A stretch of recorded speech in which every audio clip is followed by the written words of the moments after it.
equipo de audiovisuales Escambray se complace en recibir hoy al destacado meteorólogo espirituano Freddy Ruiz Arias. Bienvenido, Freddy. Buenos días, muchas gracias. Freddy, me comentabas que ya casi cumples 48 años de ejercicio profesional. Sí, desde el año 75 estoy en esta profesión. Bueno, desde cuando me gradué empecé a trabajar en meteorología. No he hecho otra cosa en mi vida que esto. Qué bueno que podemos contar aún con usted y con su conocimiento, por supuesto. Freddy, recientemente se publicó una información del Centro Climático Regional del Caribe sobre una posible ola de calor para Cuba y el área. Entonces, bueno, usted ha venido acá a aclararnos algunas dudas que ha generado esta nota. ¿De qué se trata? ¿Por qué se habla de ola de calor? ¿Qué realmente es lo que está pasando? Sí, Anela, mira, realmente yo no tengo, vamos a empezar, el documento original oficial, yo no lo he visto. Ni sé nadie que lo tenga tampoco aquí. Para mí es un problema de traducción y de interpretación del periodista que hace eso. Porque déjame decirte que el centro habla, o sea, las emisiones son en inglés porque es en Barbados. Quizás está el problema de traducir. Pero ola de calor se da en Europa, se da en grandes países continentales. En Cuba no se da ola de calor. ¿Por qué no se da calor? Porque la ola de calor no es más nada que una masa de aire cálida que procedente del mar entra a tierra y se estaciona sobre tierra por 48, 72 horas o más sin moverse. Y entonces los que viven en esa zona pues evidentemente sufren un estrés de calor terrible, tanto por las personas como animales y demás, y llega hasta ocasionar muerte. En Cuba no puede ocurrir esto, al menos en las condiciones actuales, porque nosotros tenemos lo que se llama la brisa del terral. Tenemos una masa de aire cálida que se desarrolla durante el día por el calentamiento de la tarde en tierra, que es cuando tenemos los valores más altos de temperatura, pero por la noche se produce el terral que sopla el viento de tierra hacia el mar y esa masa de aire se va, por eso por la noche refresca la temperatura. Al otro día lo mismo, de modo que no se va. Por lo menos en las condiciones actuales no hay hora de calor. No sé, con un contexto de cambio climático, en un futuro pudiera cambiar esto, pero yo hasta este momento no ha ocurrido, y si se da ese cambio yo creo que quizás casi seguro que yo no lo voy a ver, pero bueno, no puedo descartarlo 100%, pero hoy por hoy no hay ola de calor. Es un calor extremo que sí está ocurriendo, déjame decirte. Por ejemplo, el centro climático se habla de abril, se comienza abril. Bueno, lo que va de los 4 días transcurridos de abril, en Santo Espíritu la temperatura todo ha estado por más de 34 grados. 34.3, 34.6, ayer fue 34.8, o sea que... ¿Y es récord? ¿Eso constituye récord? No constituye récord. Todavía, ¿para este mes? No. ¿Y entonces por qué usted lo destaca? Porque hay calor, 34 grados de calor, pero no nada que ver todavía con los récords, está bastante distante de los récords. La nota también habla de posibles inundaciones. Sí. Para Cuba, igualmente para las islas del Caribe. Entonces usted también me comentaba al inicio de la entrevista que difiere, digamos, de ese pronóstico. No es que difiere el pronóstico, de la forma también en que se enfoca el problema.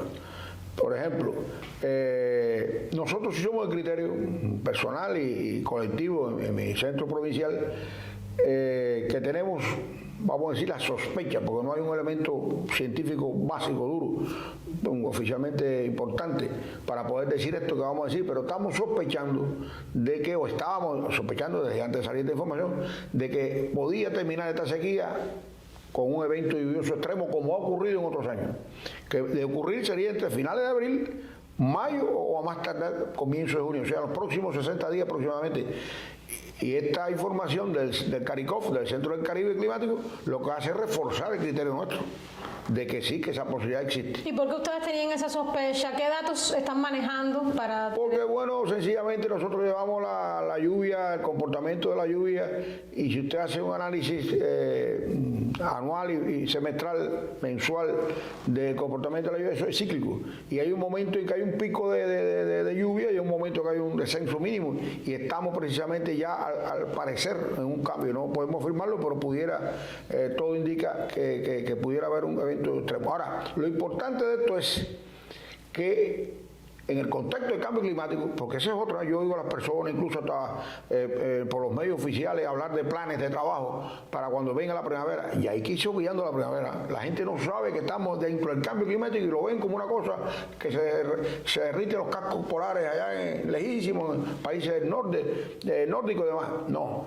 Entonces, ¿cómo no podemos hablar de primavera? Porque en primer lugar, la primavera de Cuba no existe. Vamos a empezar por ahí tampoco. La primavera como tal no existe. La primavera se da en latitudes de 23,5 grados hacia el norte.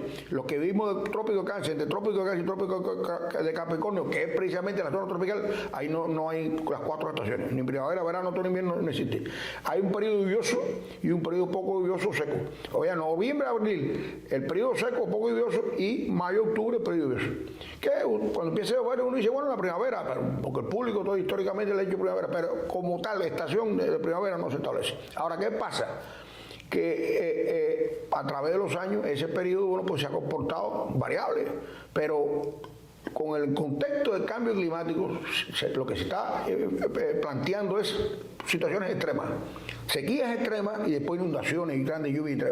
Pero si, por ejemplo, si sucediera esto que estamos pensando que puede ocurrir de la lluvia intensa, hay que aprovechar esa agua, no se puede botar esa agua, porque vendría después un periodo de seca extrema, aún en periodo supuestamente de primavera. Mire usted cómo de complejo se está comportando el tiempo y el clima, porque esa es otra cosa que voy a aprovechar para aclarar. Los periodistas, los divulgadores, generalmente confunden tiempo y clima como un sinónimo. Tiempo y clima no son sinónimos. El tiempo es lo que sucede todos los días, y usted ve que hay sol, que llueve, que hay calor, la temperatura. Ese es el tiempo. Por eso se llama pronóstico del tiempo. Uno dice pronóstico del clima. Y que el clima no es más nada que ese comportamiento diario a través de 30 años. Se hace un valor estadístico y se dice: el clima de Santo Espíritu a las 7 de la mañana es 23 grados la temperatura, el viento soplando con 2 kilómetros del este. Ese clima, el clima no, usted no lo ve, el clima es un número. Sin embargo, le encanta, no solo en Santo Espíritu ni en Cuba, en el mundo. Eso es un error internacional que se comete, decir el clima, porque la palabrita que le gusta más. El clima hoy estará mañana, sí, el clima no, el clima mañana está igual que hoy y dentro de 30 años igual. Entonces es el tiempo o es el cambio meteorológico, por lo que huyen esas palabritas, y entonces si no, ponen sinónimo como tal, tiempo y clima, que no lo es, que es lo que considero que ocurre con el caso de la palabrita de ola de calor. Calor extremo tenemos y tendremos, pero ola de calor no. Freddy, la nota de Karikov también hace referencia al fenómeno de la niña. Usted me comentaba que con respecto a la niña pudiera existir una interpretación que también fuera errónea. Sí, porque la niña en este momento no existe. El ENOS, el evento del niño Selección del Sur, es el niño. Y cuando se habla de la niña, entonces se le dice AENOS, una adelante. La niña es un enfriamiento de las aguas en el Pacífico ecuatorial, que las aguas del mar se enfrían más de lo normal, y eso crea un cambio, porque es un fenómeno oceano-atmosférico, una interacción, la atmósfera y el mar, bueno, todo está interactuando, ¿no? Produce un determinado comportamiento del tiempo y del clima. Mientras que el niño es todo lo contrario, es un calentamiento por encima de lo normal de esas aguas que crea otro problema. El niño, por ejemplo, cuando hay niños en el periodo de la temporada ciclónica o el periodo que coincide en gran parte con el periodo húmedo, se limita la cantidad ciclónica. De hecho, se está estimando, todavía no a los pronósticos oficiales, pero se está estimando que esta temporada ciclónica sea poco activa, precisamente porque se está esperando, entre otras cosas y otras causas pudieran ser, pero una de ellas también es que se va a activar un evento El Niño. Los pronósticos sí están dando, los sitios están dando que ya de agosto en adelante puede haber un evento del niño. ¿Qué quiere decir eso? Poca lluvia, lluvias extremas, porque entonces sí puede haber tormentas por la tarde, qué sé yo, pero no la primavera linda aquella que yo digo a la gente que se tiene que ir olvidando, y sobre todo los ciclones. Pocos ciclones, y los ciclones tienen su parte malísima, ¿no? Que por supuesto es dañina, pero cuando el ciclón es débil, lo que provoca es lluvia. Y si tenemos pocos ciclones, pues tenemos que ir pensando ya que va a haber poca lluvia. Probablemente, no hay nada, en esto todos son términos probabilísticos. Primero hay que ver si se confirma lo que estamos hablando y después habría que ver el resultado. Entonces, Freddy, con respecto al periodo anterior, este periodo seco, ¿hay algo que podamos destacar de este periodo seco? ¿Algunas cifras, digamos? Bueno, febrero fue estamos hablando de Santo Espíritu, por supuesto. Sí. Febrero fue el tercer mes más seco de los últimos 93 años en Santo Espíritu. Solamente superado por el 1962, que no llovió nada, cero lluvia, y el 2005 que cayeron, o sea, la lluvia quedó al 2%, este mes quedó al 3%. El pasado febrero quedó al 3% de lluvia. Un mes seco, un poco lluvioso, que queda al 3%, no llovió prácticamente. Fue el tercero más seco. Sin embargo, marzo quedó ya normal, o sea que ya hay una tendencia al incremento. ¿De acuerdo? Meses anteriores también hubo meses que, finales del año, porque recuerda que el periodo un poco lluvioso comienza en noviembre, abril, hubo meses atrás que hubo mucho también sequía y otra que quedó más o menos normal. Pero ¿qué pasa? Voy a aprovechar para aclarar otra cosa. Porque yo le digo a las personas ahora, marzo quedó normal. Normal. Si la presa tiene esto los cultivos tienen esto otro, son distintos conceptos. No hay un concepto de sequía único. Todo está en dependencia de los intereses. Está la sequía meteorológica, que es esa, que no es más nada que la falta de lluvia en un periodo determinado largo, a partir de ese se desarrollan otras. Está la hidrológica, que es la que sufrimos mucho, porque entonces los ríos no tienen agua, los envases tampoco, las aguas subterráneas. Y está la agrícola, que es para el ganado, la producción, y ya la última se llama socioeconómica, que es cuando todas se juntan y entonces ya hay un problema social establecido.